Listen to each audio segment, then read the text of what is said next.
What's up, guys? Welcome to last week in the NFL, Wildcard weekend, and it was obviously a great Wildcard weekend. We had 4 games, and we had 4 one-score games, 2 of them going into overtime. So, obviously, a lot of close games, a lot of really intense moments, especially for, guys like Josh Allen and the Carson Wentz, even though he got hurt. The guys that, it was their first, playoff action, and, everyone's always interested to see how you're going to play in your first playoff start because that's where, sometimes guys get embarrassed. Yeah. And, we only obviously had 4 games this week. We don't really have any picks or anything, so the show's kind of definitely going to be shorter this week. But no college football anymore. Yeah, no college football. Yeah. So just going right into the games for this weekend. The first one of the whole week was Bills-Texans. It was obviously Bills 19, Texans 22. And, just what a missed opportunity by the Bills. Yeah. They are leading 13-0 at halftime. They're leading 16-0 with 6 minutes left in the third quarter. And then it just turns into a Deshaun Watson show where he scores 2 touchdowns, 2 2-point conversions, and a field goal in about, 12 minutes of game time? Maybe a little more than, about 12 minutes of game time. Mm-hmm. They scored all of that, not only, came back, but took the lead on the Bills with 4 minutes and 30 seconds left. And then Josh Allen, he was, I mentioned at the top, it was his first playoff start, and he was sporadic all day. He, I think, had very close to 50% completion, if not below it. Mm-hmm. But he led them down the field. He almost ruined it with a pointless lateral, if you remember that. He really almost, I don't even... questionable play calling, too. The sacks, and on the previous drive they even had, Josh Allen was... okay, I guess. He was kind of bad, but there was some really bad throws. Yeah, he was bad, but he made the plays that he needed to, but they didn't win, so not really needed to. I don't really know how to feel about this performance for Josh Allen because it was kind of a gritty performance. He was running for first downs. He had 92 yards rushing, and there were points where it looked like they were going to win because of him, and there were points where they were going to lose because of him. And they ended up not losing because of one of his mistakes, but he didn't help. He had his chance in overtime, but he did get them to overtime. And then once again, Deshaun Watson show, where, they're nearing field goal range, but it's, if you can knock them here, if you can stop them here, they probably aren't going to kick it. They'll probably punt it back to you, play it safe. But... then he avoids what looked like a for sure sack. 2 guys, and honestly, I think maybe if one of the guys hits him, he even just falls down. Yeah. But he kind of ricochets around, ends up getting the first down on that play, and then that sets up the game-winning field goal. Yeah. So, if you were a Bills fan, I really, you have to just be sick to your stomach. You have to be because, as I said, 16-0. And then also, complete, not even really to do with the game that much, but the whole... right out of the half when the dude didn't take a knee. Yeah. He flipped the ball. Weird. And he just did this. And they said common sense prevailed, which I've never seen that before. Yeah, I bet on the Bills, so obviously I wanted that to go a certain way, but I don't see how. You got to kneel it everybody else does. It's not or just fair catch it. There's. Those rules are the reason we have the kneel rule is so we know when the play's over. That's why you do it, so you don't just flip the ball and the other team thinks it's live. Yeah. So that was really weird. I'd probably be mad about that if I was a Bills fan, but I think I'd be more mad about my team choking. Yeah, no, I agree. The inaccuracy or I guess the inconsistency of the accuracy of Josh Allen is just kind of. I don't know if it's really concerning, but it's definitely not encouraging. As I said, that's for sure. First playoff start on the road. Maybe he has some nerves. Some passes are, they're kind of slipping out of his, not slipping, but he's kind of just misfiring. And that's fair, but you got to get your season's over. Yeah, you got to get it done. That stinks, and hopefully you can learn from it. I really liked the year as whole Josh Allen put together. Yeah. I thought it was very good, and this kind of is going to leave a sour taste, in prime time in the playoffs. A lot of people are probably going to be they're probably going to think the Bills got to the playoffs in spite of Josh Allen, when actually he was a very big reason for them getting absolutely. And I think that even builds onto the case for Deshaun Watson being like that Michael Jordan type, in the clutch. Yeah. One of the more clutch QBs. And just willing his team. They were giving him about zero help for the majority of the game. Obviously, defense woke up a little. J.J. Watt, the huge sack. respect to him for playing too. Yeah. I'm sure that dude was in some pain during that game. Yeah. But he showed up when it mattered. Bradley Roby dropped 2 picks. So Deshaun was literally getting no help at all. Yeah. And honestly, if you add those 2 picks to Josh Allen's stat line, it begins to be like, you're like, wow, he's the reason they lost. Yeah. And while he's a part of the reason they lost, obviously them playing super conservative and the defense, just giving up 19 straight unanswered points didn't help. Yeah. But, those if Bradley Roby just catches those picks, maybe the Bills just get their butts kicked.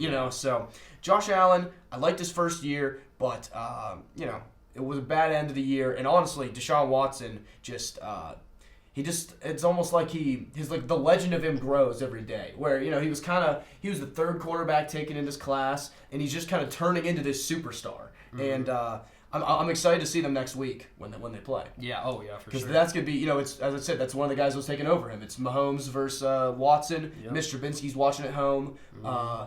Bears fans are watching at home. Yep. So I'm sure they'll be loving all those graphics when they're talking about how they're all from the same draft class. Yep. But so I'm looking at the AFC games, looking at the NFC. Yep. So just we're gonna go in order. Yep. I'm just gonna talk about the next one.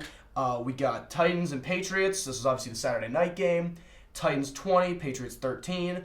And I mean, this one, so I picked the Bills to win, but I wasn't shocked when they lost. Mm-hmm. But this game, I was shocked by. I mean, because I just assumed in my head that, the same old Patriots that I know for the past 15 years, since I've known what football is, were going to come out and they were going to, not roll the Titans, but they were going to win. And I was going to be like, okay, I should have seen that coming more. Because, like I even said to you, I still look at, the box score. It says 9-7 Titans versus 12-4 Patriots, and I see that they lost, right. And I'm like, it almost still doesn't feel real that the Patriots are done on Wildcard weekend. Mm-hmm. But I'm not complaining. I don't like the Patriots. Yeah, I mean, I'm happy that they will not be getting 7 Super Bowls this year because I like being tied for most. I liked having the most, but it's whatever. We're going to talk about that. I'll get mad. But, Derrick Henry ran all over them. Mm-hmm. And I mean, do you remember this Patriots defense? It was week, 5, 6. People were saying, could this be the greatest defense of all time? And it was all this, and then they couldn't stop Derrick Henry, and they got beat by Ryan Tannehill in the playoffs. Mm-hmm. So I don't even think he reached 100 passing yards. Nowhere close. Yeah. He barely had 2 or 3/4 of it. He had 72 passing yards. Yeah, exactly. He didn't even have. Yeah. I mean, I even said in the preview too, if they were going to come out with this game, it was going to be Derrick Henry. It was Derrick Henry, because as I said, they had 76 passing yards. Ryan Tannehill was 72 of them, and Marcus Mariota with 4 of them. That's because ridiculous. Marcus Mariota gets his own little package, I guess. That makes that win even more impressive, honestly. Yeah, the fact that they won a game with less than 100 passing yards. Yeah. The 2 QBs combined passed for under 300 as Brady threw in the low 200s. Mm-hmm. And Brady, I don't know what's up with Brady. I mean, I don't know if he's going to be in New England next year. I don't know if he's going to He hasn't even really come out and said anything. Yeah, I mean, I don't because this would be a weird place to leave Brady's career, I feel like. It would. Yeah, his last throw as a Patriot being a pick 6. Oh yeah, at home too. Yeah, that's kind of a weird image, but who knows, dude? Like I said, this dynasty might be over. Yeah, and I mean, because I think that, Belichick and Brady have obviously been together for so long that they're going to go their separate ways at some point, and they're going to try to see who, can win one more Super Bowl. Who's going to be the one with 7, who's going to be the one with 6. Definitely got the money on Belichick. Yeah, the coach who doesn't have a ticking time clock of his athleticism is probably higher chance. But, I mean, the Patriots, they still could have won this game pretty easily. Yeah, I mean, it was. I mean, the Titans didn't play amazing. The Titans could have. I mean, as I said, they didn't pass for 100 yards. Yeah. I mean, the score, and also super weird. In the first half, the score was 14-13, and nobody scored again until 10 seconds left in the game. So after 27 points in the first 2 quarters, we had 0 in the next 29 minutes and 30 seconds of those next 2 quarters. So I don't really know. I mean, why? You know what I mean? Why does that happen? Yeah. I have no clue. I have to assume some adjustments by the coaches. But the Patriots are done, and the Titans are going to Baltimore. I don't feel good about that, but I didn't really feel good about them today. Yeah. And also, might surprise a couple people this week too. Yeah. And then before we move on to the NFC games, I did make 2 betting picks for this week, and it was the Bills money line and the Patriots -5, and I went 0-2. So that was also fun. Congrats. Now, very fun. that I just lost all my money on Saturday. But we'll be back next week. We'll be back next week. Kind of moving on over to the NFC. I'm going to start off with the more boring of the two games, in my opinion, with the Seahawks and the Eagles. Seahawks came out of that game 17-9, which is actually the exact same score they had when they went to Philadelphia in Week 12. Interesting enough. Yeah. So weird. Yeah. Nothing really happened at all in the first quarter except the Seahawks field goal late, and Carson Wentz went down and didn't return, which obviously was game-changing. Yeah. Josh McCown came in, 40 years old, never started a playoff game before, finally got that opportunity. Can't really say he made the most of it considering they lost, but I mean, he gave it all he had. We'll give it to him. 18-24, 174 yards. Obviously no TDs considering they had 9 points. On the other end for him, though, Russell Wilson had a pretty solid day. 18-30, 325 and a touchdown. DK Metcalf balled out. Yep. Went crazy. 7 receptions, 160 yards, and 1 touchdown. And then he had, I think, the game-sealing reception too. He did late in the game. Yeah. So, and then Russ also led the team with 45 rushing yards. We saw Marshawn Lynch come back for the Seahawks, got his first touchdown since coming back, and he had a staggering 7 yards on 6 carries. Wow. Yeah, so good day for Marshawn. Did you see the interview? She asked him who was clogging up all the running lanes, and he said the Eagles. Then that was not wrong. And he did not elaborate any more than that. But yeah, no, like I said, this game really wasn't super exciting to watch. I actually almost fell asleep in the middle of this game. Obviously, the Seahawks ended up pulling this one out, and they're going to be going to Green Bay next week, which is hopefully going to be a way better game. I don't know. That's kind of really all I got for that one. Yeah, I mean, this was obviously the last game of the weekend. Yeah. And I was 0-3 on who I thought would win because obviously I mentioned I missed the 2 AFC ones, and then I was with you with the Saints. But then it came down to the Seahawks, and I was like, am I really going to go 0-4 predicting these games on a Wildcard weekend? But I did end up getting the Seahawks right. Yep, same. I recouped all my losses from the other 3. I was like, what are the chances I went 0-4? Right. Is that the best strategy? Probably not. Probably not. But it was minus 1.5 though, and then obviously seeing Carson Wentz go down, you're probably like, all right, I'm probably. So that was what I was gonna say is that this game had a lot more intrigue to me before Carson Wentz went down. I mean, when Carson, and also a lot of people think that was a dirty hit by Javion Clowney. I'm not really sure. That's kind of up in the air for me personally. I can see it. I don't think it's a dirty hit. It should have been a penalty, 1,000,000%. Like, I can't believe it wasn't. I mean, like with the stuff that's like not as bad as that it gets called. I can't believe that just slipped through. It's not even like he did it to a running back or so. He literally did it to the quarterback. Yeah. Like, and he hurt him. How can you? It's not even like he got up and how can you miss that? So I mean, obviously the 15 yards wouldn't have changed much, but it would have been a nice gesture to not just assume that that's a legal hit because it isn't a legal hit, but. I don't think it's a dirty hit. I'm sure there's Eagles fans that feel differently, though. Yeah. Yeah. Definitely. A lot of Eagles fans, I'm sure. And then moving on to the earlier game of the day, the Saints and the Vikings. This game absolutely lives up to the hype, just like it has in the past. Both teams were pretty much exchanging blows all game. And then you saw Drew Brees actually not even struggling, but just not putting up a ton of yards in the first half. You saw Taysom Hill leading the team with 50 yards passing, I think it was, 101. And then he was leading the team in rushing and ended up leading the team in rushing overall. It was a really good game. Kirk Cousins finally broke that big game curse. I mean, congrats to him. Yeah, I mean, playing enough. I mean, and then like I talked about in the preview show, Dalvin Cook I thought was going to be huge for them in terms of if they were going to end up coming out with this game. And he obviously came out, had a great day, 28 carries, 94 rushing yards and 2 touchdowns. And then he added another 36 through the air with 3 receptions. So obviously a really good game from him. Adam Thielen looked pretty impressive too. He had that pretty much that game-winning reception pretty much that set him up for that pass. He had 7 receptions for 129. That set up the game-winning touchdown in overtime. The Vikings are actually going to be going to San Francisco next week, which is going to be an even bigger test. And then obviously they have that defensive front to stop Dalvin Cook, so I'm actually really excited to see what happens with that game. But yeah, and the Vikings are, I mean, like they have the talent that now that they're here and in the playoffs, like they can beat anyone like any given week. Like I'm not sold on San Francisco next week because, I mean, I think Kirk Cousins could go out and do the same thing. I mean, if he does, I would definitely agree. Yeah, but, I mean, I don't know if I think it'll happen, but when it comes to the Saints, do you think, I don't know, maybe Drew Brees, Sean Payton legacy starts getting hurt at some point? I think it definitely does. With all these not bad playoff losses, but games they were expected to win.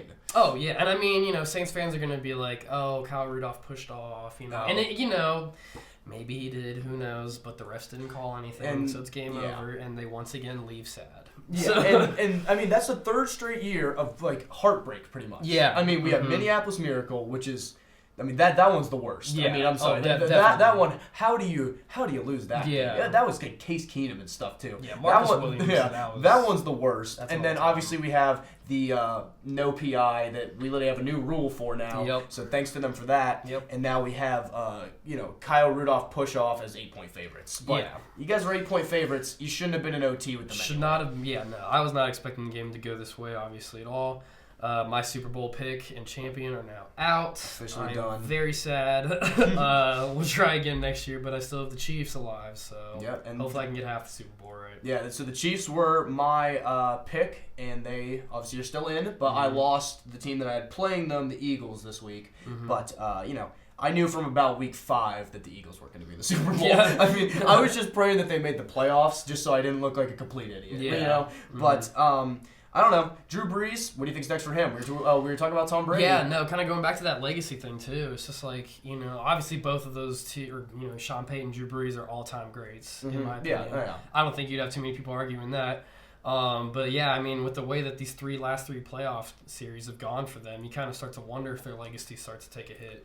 And especially with Drew Brees getting older, too. It's like, how many more times is he going to be able to do this, I saw that Drew Brees, he dropped to 8-8 in the postseason, which is the worst record of anybody that's played over like 10 games or something like that. Oh, wow. Yeah, so out of all the guys to make it a lot, he wins the least. I mean, that's actually kind of surprising. Yeah, which is not, and the way the playoffs do work, how if you win, you like go on, you know what I mean? So like the records would kind of be like it's probably not actually as bad as that stat maybe sounds. It's still not good though. It's still not good. No, I mean 500 in the playoffs I don't think is very good either. Yeah. Because doesn't that mean you're one and done half or more percent of the time? Because when you do win, you most likely win more than one game. So half the time you're probably one and done, which I mean 3 of those probably came the year they won the Super Bowl too. I mean, yeah, at least 3. I mean, they did.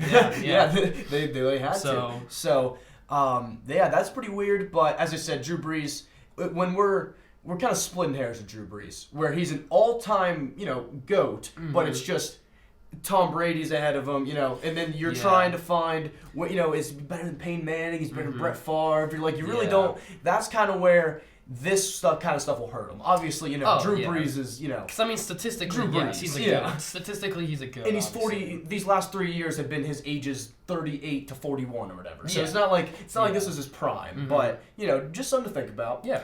But, just to wrap things up real quickly, you went 1-1 on your betting. I did. Like you Seahawks 1.5, and then the Saints 7.5.